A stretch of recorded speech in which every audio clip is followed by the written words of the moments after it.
What's up, YouTubers? I have a Polaris Sportsman 500. It's a 2011.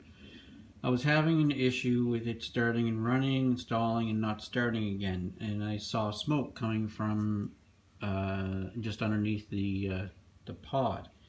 So what I think I've figured out is the problem. So the symptom of the smoke is this connector that comes up from the stator. So as you can see, this wire has been melted and even is exposing the wire in a couple spots there. So that's where the smoke was coming from, and that wire, that's a ground wire, and it comes up from the stator right here, and that part of it has also been melted. Now, oddly enough, it connects to this other ground, splits off and goes to the ignition coil. That is not melted. I don't know why the two would not be melted, just the one.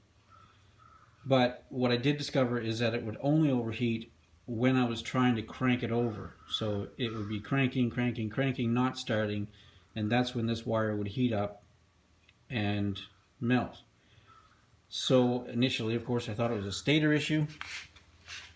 Stator checks out fine, and it is a new stator. I did have a problem with the CDI box.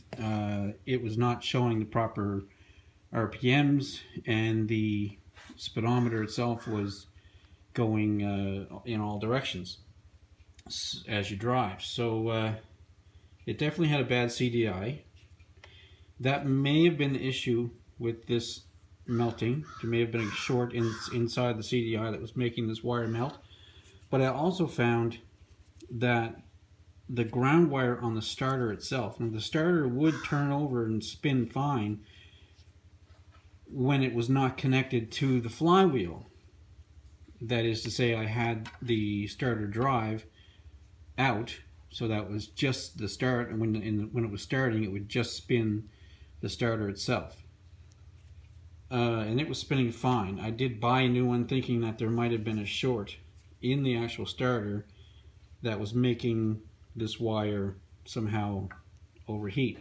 Now when the starter was connected to the starter drive and trying to turn the motor over, it would turn over very, very slowly, like less than half speed, as if the battery was drained or something, and it was barely getting enough power to actually turn the starter. But in fact, what I found was that the ground to the starter, or on the starter, the ground wire was badly corroded. So what I think was happening was the starter was getting the power that it needed to start the motor, but the power was not going back through the ground wire on the starter to the battery. It was actually going through the bike.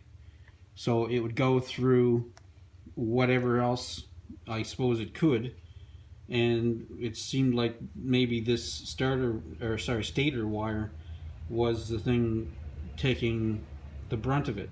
Now, mind you, it's not big enough to take that kind of current, so of course it melted. So